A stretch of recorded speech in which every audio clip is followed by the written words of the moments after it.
Welcome to episode 160 of Broad Street Hustle. I'm your host, Tommy Nanny, bringing you a fun and exciting.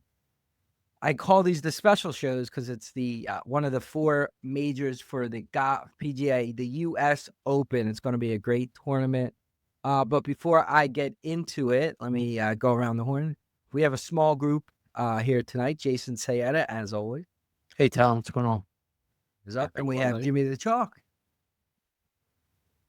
Happy Monday. So you're asking, why are we doing it from a Monday? Well, we'll be at the U.S. Open this weekend in the hills of Western Pennsylvania for at Oakmont Country Club. So let's get into it. As always, this episode is brought to you by Giovanina's Pizza. You tried the rest. I'll try the best. All right. As I said, we will be kicking off the 124th U.S. Open at Oakmont Country Club. Chalky, is that right? 124. The I chat. thought was it 125? I did chat not to actually it. look that up. So keep going. I'll figure it out. All right. And I got a little blurb. It's the Cathedral of American Golf, etched in the wet hills of Western Pennsylvania, where the legends have walked the fairways. This was Jack Nicklaus's rookie U.S. Open, I think, was played at Oakmont, from what I read, which is dates back. I mean, geez, pretty long time. Oakmont notorious for kind of brutally fast greens and kind of treacherous rough. I saw Riggs, or one of the Barstool guys. I think he interviewed. I forget who he interviewed. And he said, I'd be happy if I shot +4, and I think that would have a shot to win.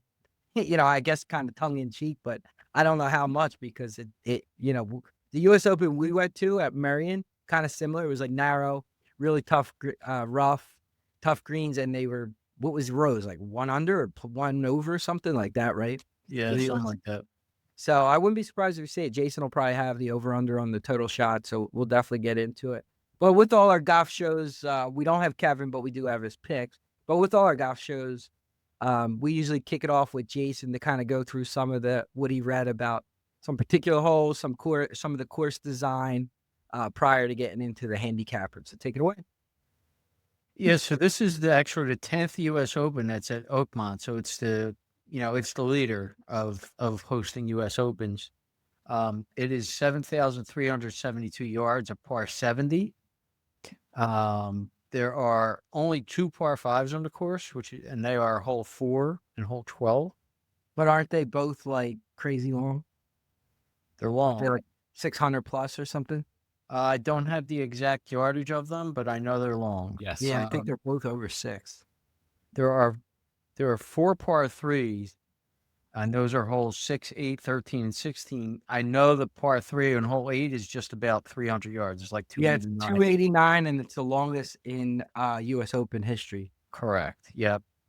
Now, also on the 3rd hole and the 4th hole, there are church pew bunkers that are kind of between the fairways, and they're 100 yards long and 40 yards wide. So pretty neat to see. Kind of looks like a piano key. The 8th hole we just mentioned is the longest par 3 in the tour. It's 289 yards.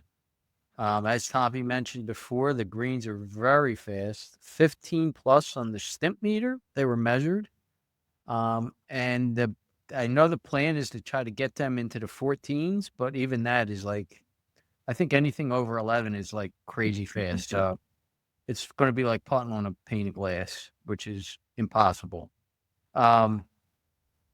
The field is 156 golfers. Only the top 60 make the cut, which is kind of, it's usually top 70. So it's only top 60 to make the cut. And if there's a tie at the end, there's a 2-hole playoff. I don't know the exact holes, but they go 2-hole. Now, I don't know if this is this century, but it's like within the last 30 or 40 years, the toughest U.S. Open, the average scores, I guess the worst average score of a U.S. Open was 2007 here at Oakmont. The average was 5.6 over par. Crazy. That's the one. Is that the one Cabrera one? Yeah. Second was Wingfoot, was 5 over. Then Beth Page was 4.9. Shinnecock was 4.7, and Marion was 4.6. So we know how crazy Marion was, and that was fifth.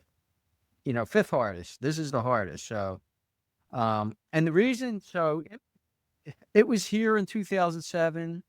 I say here, I mean Oakmont. And 2016 was Oakmont. 2016 had a lot of rain.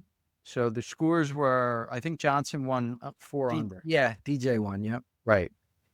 So 2007 was dry.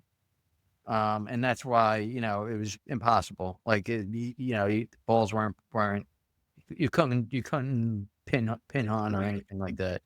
And we're, a rarity for this podcast, but we're doing a podcast where the event we're talking about, it does not project to be. Yeah, I saw Friday, Well, Saturday, Sunday. There's weekend. potential. Oh, the weekend is rain. Wow. Yeah. Friday, I saw Saturday, Sunday for sure. Saturday is like almost 3/4 of an inch of rain, and Sunday is almost a half an inch of rain. So it could be wet. It could be half dry, half wet. So they might even finish it on Monday. Hey, I mean, to be honest, with that. So as we mentioned, Dustin Johnson won in 2016. Jim Furyk, Shane Lowry, and Piercy were tied for second, 1 under. And the interesting thing I found today was going into that 4th round, Shane Lowry had a 4-stroke lead going into that round. And sounds about right. It sounds about right for Lowry. But yeah, I'm pretty sure he was 7 under. So he really shit the bed on Sunday.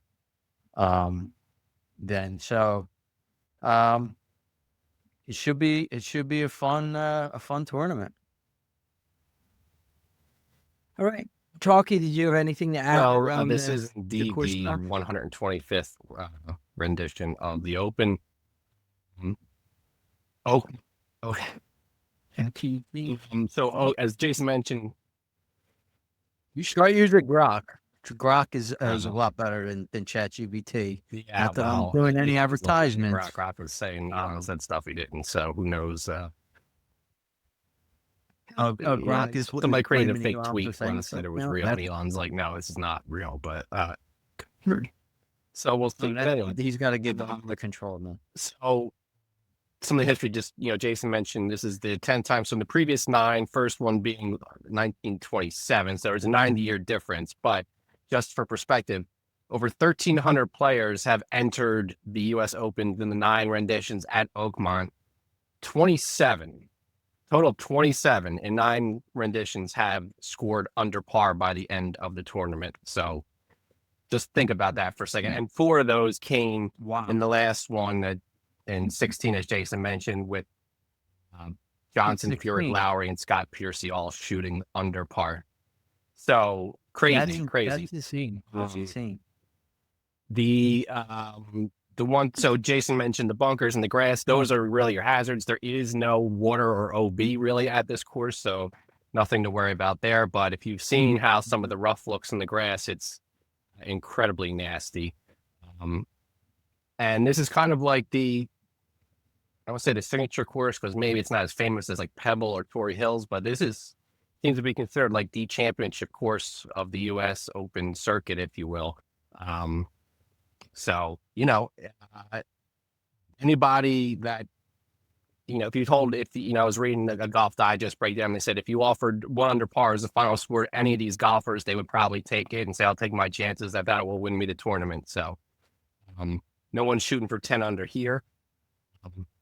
And yeah, so the 8th hole is what, is intriguing to me, the 298 or 289 par 3, see how players play that.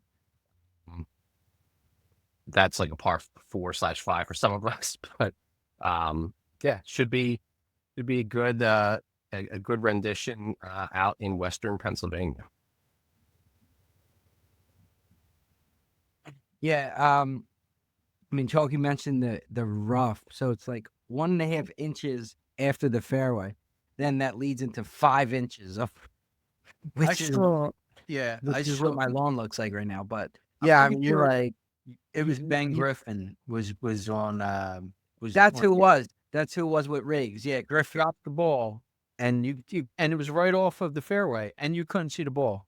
Like it was gone. Like you literally would lose the ball if there weren't spotters there. Yeah, that's who it was on. That's who. It probably was that same sort of rendition. Is why he Yeah. said take four over. Now Chalky said golfers would take one under and take their chances. Jason, what's the total score line? I actually don't have it. All I had was those average scores, like the hardest. I could look it up. Those are hard to find. Like, I don't know if Chalky sees It's that. hard to tweet. This isn't necessarily one of the books, but this is golf odds on Twitter if folks follow that. 72 hole winning score. He's got it at 278.5. So that is, I don't know what that works out to par just yet. It's what, par 70, right? So that's that's mine. That's so Minus 4. I mean, so it's hard to say because if you have two dry days and two wet days, if it gets wet, that's going to make the putting a little more manageable for some of these guys. I think when you consider the way they're looking at the track playing, but Quite helps with just being able to keep it on too. I mean, like 289 hole now, you can potentially, hit it and stick it. So I heard somebody say, if it's dry, 5 under. If it's dry, 5 over. If it's wet, 5 under. So that kind of makes sense that if it's in the middle, it would be like 1.5 under or something like that. So 5 over would be like, we haven't seen a tournament like that for a while, so that would be exciting. Then all the golfers will bitch like they did at Marion that it was too hard. But you know what? These guys just get better and better. I bet you, because all the equipment, even from 10 years ago, 9 years ago, when the last Open is better. So these guys probably are going to shoot on the par. I mean, and honestly, like, you can't, there's only so much a course can do. The guys all hit long. I mean, defense. Well, that's the difference. Now everybody hits so. I mean, you get DeChambeau hitting 330-yard drives. Like, so what do you got to do? All right, you penalize them for not being on the fairway. You penalize them for being around the green or hitting it not. There's strategy involved because you're not going to get a birdie if you put it on a certain part of the green because it's an unmakeable putt. So you have to, so like they have to do something, and it. Like I heard the first hole is really hard, and what they were saying is, how you usually don't want to go long, right? You actually want to go long here because if you play up before the pin, it's downhill after like an impossible putt. Yeah. So that, I mean, so much of golf is where you miss. Like, you actually want to miss long on that first hole. Yeah, a lot of guys take a certain club because if they miss, they're going to still be okay. And that's where the strategy comes in, and some of the analytical players can do well. It's in some of those like ballers, they're the ones that struggle. Yeah. All right, so let's get into it a little bit. Jason, do you have a golfer type that fits? Yeah. So basically, it's a long course, as we've mentioned, but you also need precision, as we mentioned, because you don't want to be in that rough. So I kind of look for golfers who avoid bogeys. I look for good scramblers and approach the green shots. Those are the three criteria that I kind of looked at. And obviously on fast greens, you kind of need to be a good putter, but you really need to putt well in any of these. And you know what? I mean, a good putter. You need to be a good putter, but how many people are putting on greens like this? So like even a good putter could. Yeah. It almost is hard to say. Yeah. Who it favors, because a bad putter, maybe it helps them that it's a fast. Yeah. Maybe that's why they're bad. They don't they mess the speed up. So a couple of funny things here. So I looked, like I said, at approach, scrambling, and bogey avoidance. First in approach, Scheffler. First in scrambling, Scheffler. First in bogey avoidance, Scheffler. Yeah. But some other some other guys like for approach were Straka, Lowry, Cantlay, Fleetwood, and Bradley, Keegan Bradley. Scrambling was Lowry. He was the one that stood out to me there, other than Scheffler, of course. And then bogey avoidance were Straka and Lowry. So Yeah, it's all. I mean that's where Scheffler just dominates. What was the last tournament that he won? The Memorial. Muirfield or Memorial. Yeah, Memorial, right? Yeah. Yeah. Well, I guess it was the third round. He played the first 13 holes, parred every hole. So Yeah. wasn't getting birdies, but no bogeys. And then he went on, then he birdied for the last 5 and he finished it. Yeah. But if you're playing there, you're not getting birdies, but you bogey to him, you're now 2 over. Like that's the difference. He just doesn't get bogeys. Right. And forget about a double bogey. Like that's not even part of it. No. He doesn't even have that in the bag. And the only way he does is if he hits in the water and there's no water. So, it's not going to happen. It's pretty amazing. It's not going to happen. So And he just plays and waits for other people to make their mistakes, and they do, and he and then he pounces. yeah. So that's kind of what I looked at. I mean, I looked at other things, but those were the main things. Yeah, Chalky, anything from you before we kind of just get one to the one specific stat that I saw somebody mention because of the length of some of these holes. So not looking at approach in general, obviously, but specifically approaches from distances greater than 200 yards because there's going to be some long shots with the par 4s that are in excess of 500 yards and those long par 5s. So that's a subset of the approach rankings, I would guess, but that's another. You got somebody that's really good at that. They can make up some shots on those longer holes. Yeah, it's a thought I had before we get into it, where with the live golfers, do you think that some of this not playing the full 4 rounds with live factors into these majors? Because in every one, I mean, now DeChambeau finished second both, but like Rahm kind of imploded at one point. They all have like a round or a stretch of holes where they kind of just like, I don't know if it's exhaustion or it's just lack of focus, but could it be that they don't have that kind of routine of 4 rounds, 4 rounds, 4 rounds, 4 rounds? Is that a factor? I mean, for me, like, just because that's what they're playing, like officially, like doesn't mean that's what how they're practicing. Like they could, all these guys are at this course already, and they're all playing today and tomorrow and everything else. So I'm sure they go, they go 4 rounds when they're No, but it maybe not fatigue, but it's still like mental focus around 4 rounds. Like practice isn't the same as the stress of hitting a shot on a Saturday and then on a Sunday. I don't know. I mean, it could just be they're not the other. Like, I mean, DeChambeau finished second both, so it's not like he's playing bad. But my thing is, you want to talk mental. How many millions of dollars did all those guys get? And who checked out? Koepka checked out. well, Dustin Dustin Johnson checked Johnson out. Right? The guys who are strong-willed, DeChambeau, Rahm to a certain extent. I mean, I think he's half and half, but I think he's coming around now. I think And Newman, who hasn't necessarily done well in the U.S., but has dominated live for a little bit of time. right. So people get fed. You throw $50 million at somebody. I mean, who's to say if they did it to us, we won't get fed? I mean, it's human nature. I would run this podcast. Right. I would pay somebody to do my avatar to do it. I mean, you would hope that these guys are professional athletes and it wouldn't affect them, but Yeah, it does. Yeah, it does. It does.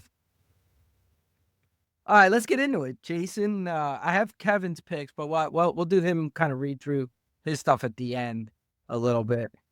Get into, we kind of have gone around the horn. We say give one golfer that's going to win the tournament, and then we kind of come back and go through the rest of the picks. And I have a feeling, but Jason, what's the one golfer that's going to win this tournament? I mean, listen, all of us, I think, were kind of to the point where we kind of knew where we're heading in this tournament.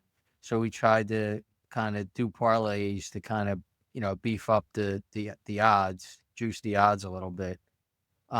Because how could you legitimately pick against Scheffler?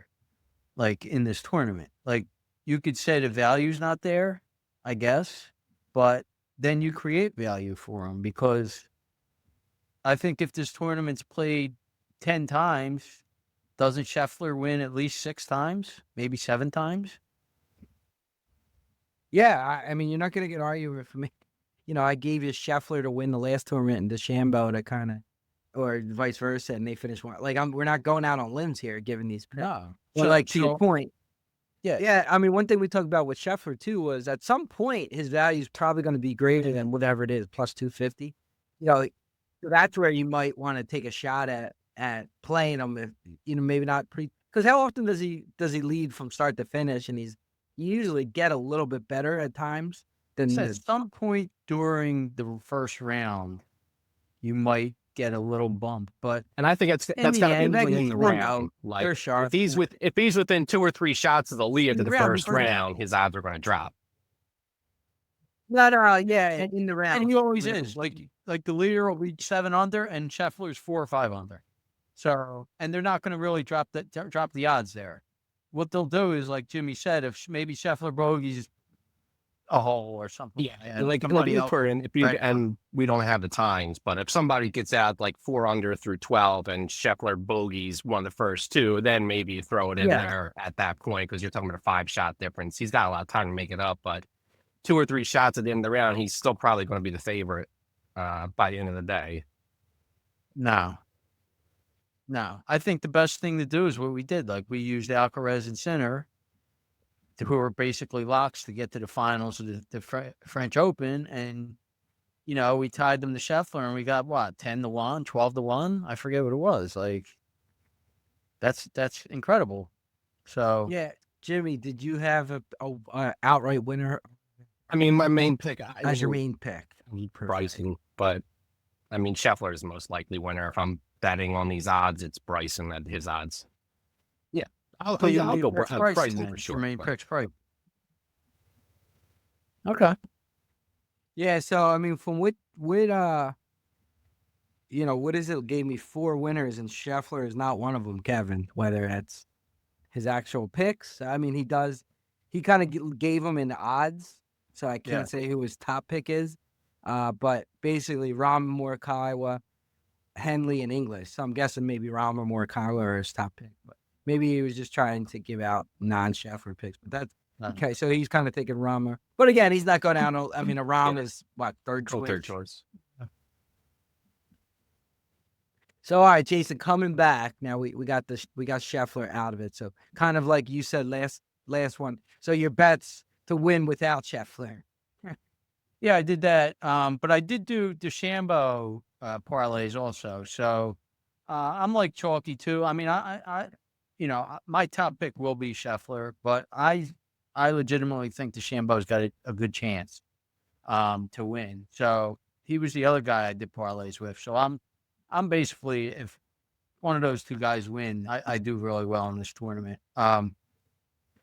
And I hate to go right down the road, but another guy that I used in parlays, and not as heavily as I did with Scheffler and DeChambeau, because they're far and away to me the most likely to win. I did do Rahm, so I'm live to Rahm. I did do Straka, because Straka's stats, he's right there. I mean, nobody's right there with Scheffler, but he's kind of right there with everybody else in the PGA at least. And he's won this year. Now he hasn't done that well in majors this year, but he's a talent. I took 2 more guys in Live. I took Neiman. I think Joaquin Neiman. I say this every tournament, but the guy is talented. He really doesn't have many flaws in his game.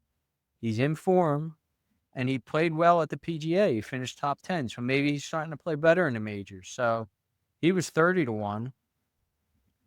Just to go through the odds. So Rahm was 12, Neiman's 30, Straka's 50, and I took a flyer on Koepka.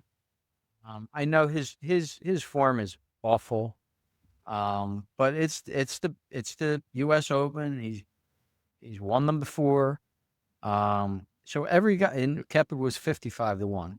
So every one of these guys I mentioned, I am live to in parlays. Just I'm heavily live to Scheffler and the Shambo. Yeah, how about you, Yeah, Trump? so I'm with What your else do we top have? two. I mean, I'm not even messing around with that like second or third tier. So I got some of the longer shots, like Jason Straka, and all the guys I'll mention, are probably obviously more likely to be top 10 or 20 picks if you want to go that route.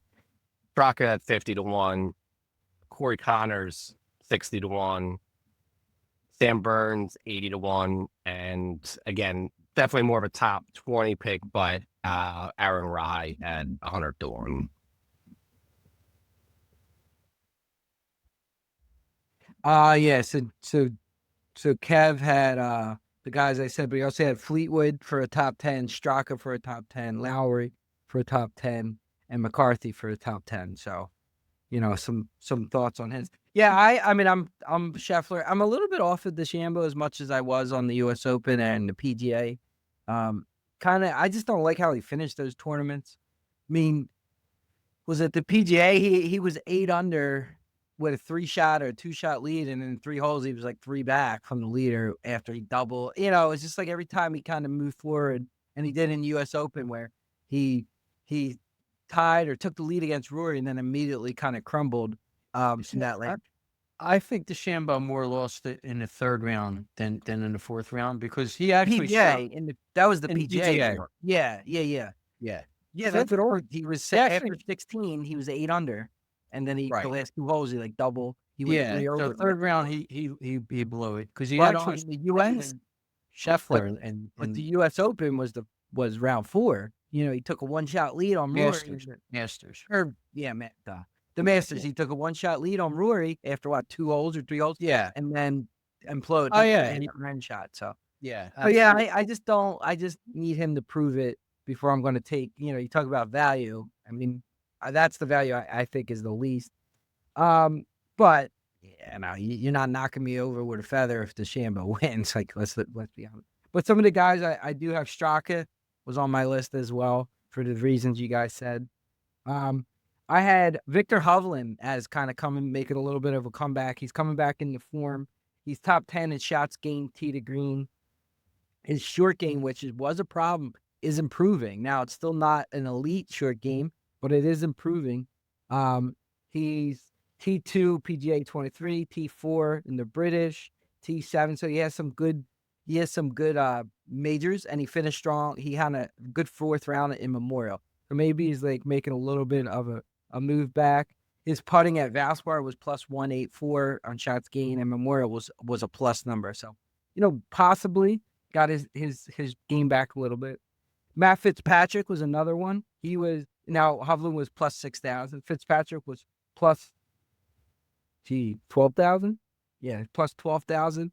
One thing I read about Fitz, he's a very analytical guy. He breaks down every single shot that he hits, like with math and analytics. So he's a strategy guy, and in these major tournaments, you need to have, obviously the skill, but you also have to have strategy. He's a top bunker player, which could be very big in this tournament. He's definitely going to be prepared, and he's turned himself into one of the better drivers when you combine distance and accuracy. And then last on my list was Sun Jung Kim, who was plus 12,000. He's hitting fairways almost 70% of the time, which you need to be accurate here. He was T5 in the Masters, which similar greens, they're lightning fast, so could be a predecessor. And recently he's plus 139 in shots gained putting, so I like his form as well. And they're all, to Chalky's point, like top 5 or top 10 guys. If you want to get crazy, top 5. But they were some of the thoughts that I have. And Koepka was on my list as well, Jason. I mean, I know he hasn't been, but he used to be a guy that no matter what his form was, can turn it around a major. So maybe he finds out one more time. Yeah. And I'm willing to take a little bit of a flyer on that. Anything else from you, Jason, around, I know you usually have. Yeah, I have a ton more. So, Go ahead. so those bets I gave you before were straight wins, right? So now I did do winner without Scheffler, and I'll give you those. And those odds they're juicy. So Straka 33-1 without Scheffler. I mean, hey, he finishes second to Scheffler 33-1. Neiman's 22-1. Ben Griffin, who's been playing out of his mind, just out of his mind, is 50-1 without Scheffler. Cantlay is a guy who never wins, but he had some pretty decent stats for this. So he was 33-1. Chalky mentioned Aaron Rye. He's 80-1 without Scheffler. I think that's phenomenal value. Even Oberg, for that matter, is 22-1. He played well last week, so he's got the talent. Fleetwood, who never wins, 28-1. Lowry 33-1, and then Koepka was 40-1. And then I did this bet is insane value. And Tom, if you could find it, because you like Hovland, I did Hovland without Scheffler, Rahm, DeChambeau, and McIlroy, and I got 30-1. So he legitimately could finish fifth, and you get 30-1 on. Yeah, let me ask you, how do you know how the odds get calculated with ties on those? Because obviously you don't play.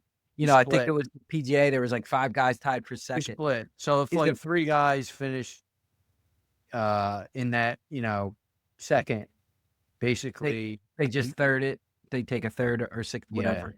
Yeah. So it's not weighted based on if, say, DeChambeau and some guy that was 300-1, they don't weight the 300-1. No, because you're a winner without. So you're not technically the winner, but you're tied. You got the ties for. So they just do the amount of. Okay. Yeah. Right, because it is obviously there's no playoffs for second and third. Yeah. So it's very, like I said, PGA had 5 guys tied for second, 4 or 5 guys, whatever it was, 3 guys. Right. So I have other bets, but if Chalky can go, if he's got. I got other stuff. Those are just fire away.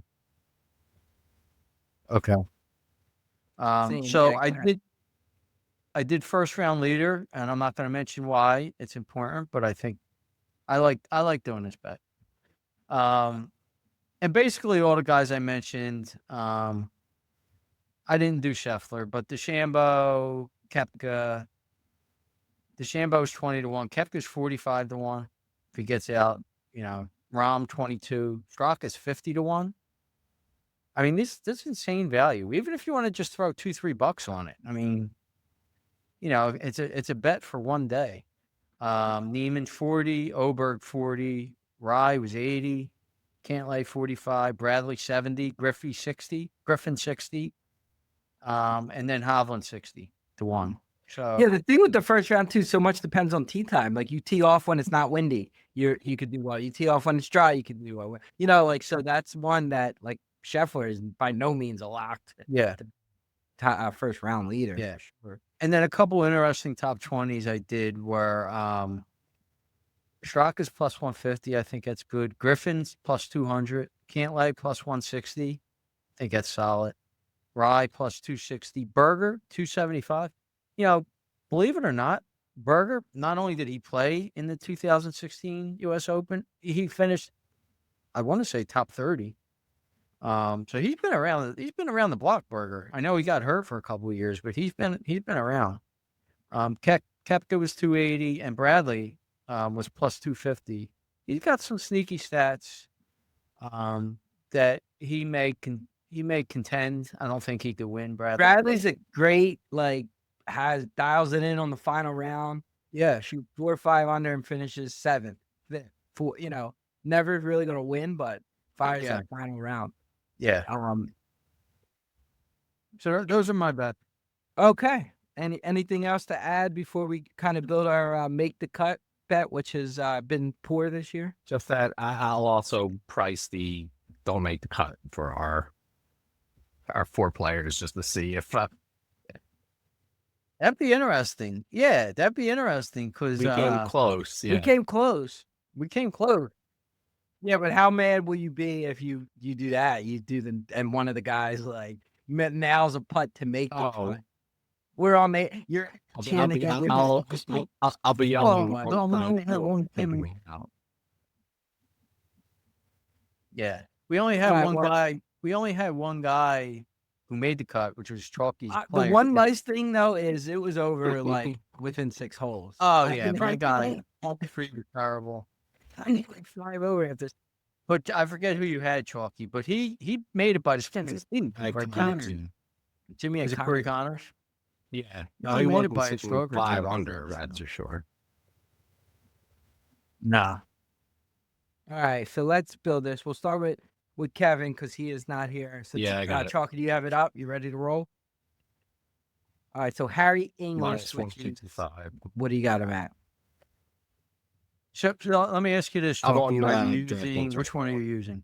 I can look at FanDuel too, Because but FanDuel, now I don't know if FanDuel might not have theirs yet, we'll but if make they or miss do, they're the cut. usually Let's better see. than DraftKings. Yeah, they got it up. So you said English, right? One's minus 164, so that's slightly better than by $1. Yeah. Won't probably do much, but all right. Jason, who's your guy? So I'm chalking out a little bit here. I'm going to take Fleetwood. Like we got to hit this bet. So I'm taking what I think is a sure All right. So bet. Fleetwood is minus 310 Talking on lead. FanDuel, minus 340 on DraftKings. So FanDuel's the best way to go. Sure. FanDuel was, yeah. So that's Yes. better on both so far, right? Yeah. Okay. I am Victor Hovland for reasons I Right. gave. So Hovland is on DraftKings. Hovland is 170, and FanDuel Hovland is 164. Ridiculous. For Mine, me, it'll be Chalky, Sam your Burns. That's guy? minus 160 on DraftKings, minus 192 on FanDuel. So, comes out better on DraftKings. So DraftKings is Yeah. plus 436. Because of Burn. FanDuel is plus 421. There you have it. They're actually pretty good. I think that's better than the. I mean, we got 3 guys under minus Oh, 200, which I think last time we had. Yeah. But it's only 60 to the 154. So now let's just. Well, let's be honest. There's a whole slew of guys. Yeah. Like the amateurs, like because it's a qualifier. So let's miss the cut parlay for help. So Burns is plus 120 to miss. English is plus 125. This is using DraftKings now. Hovland is 125. Fleetwood's going to be ridiculous. Fleetwood is plus 235. So that is 36 to 1. Yeah. Not as good as I thought it was going to be, though. That's funny. Plus, wait, 36 to 1. 31. Yeah, So very good. 36.3 to 1. Yeah. Yeah. I'm thinking there was only the other one was only plus 436. Yeah. Not 3,600. Yeah, that's pretty good. So for $1 left is it's only 37, but we bet to play 20, it's 700 and something, 720. Okay. Anything else to add for U.S. Open for Oakmont? I thought a couple other interesting make the cut guys were, and I don't have their odds at all, but Pavone, he's a big hitter, and he tends to play pretty well in these big tournaments. So I thought he was interesting. And then Gerard played here as an amateur and did well, and his form is pretty good. So those are a couple other make the cut guys I thought were interesting. Okay, noted. Anything else, Jockey? Before we do lob off here? Nothing else. I'll just give you Pavone is plus 115 to make the cut. And Gerard, Wow. I'm not being at the moment, so I won't hold up the podcast. But yeah. All right. Well, the just a quick recap from the Belmont show. So that turned into a kind of a cluster because they canceled races. They ran them on different days. The weather, so it is what it is. I actually did better on Sunday than I did Saturday. Yeah, I didn't. My turf, I had AG Bullet won, and then Deterministic wired the field. Yeah, I So saw that. And you know what? I didn't realize that was Clement too. So I would have, on the podcast, I would have. That's why I gave them both out. Because he had couldn't- three in the race. He had three in the race, but I thought I those didn't were realize that. most likely Farbridge and I didn't even see the Derby. I did not see forget who Derby the other when one they was. gave He it was out. longer shot with Dylan Davis on board, but But he was definitely going to win.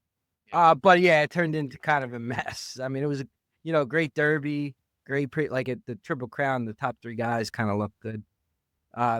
As most of our horse shows anymore, they just turn into rain and they get totally jacked up. But before we sign off, I want the winner. I'll do the old Angelo Cataldi winner of the week is the Phillies, because we didn't get to talk about them. Because we're covering golf, and if we did talk about them, they would have caught a lot of heat. So they're the winners of the week, just because.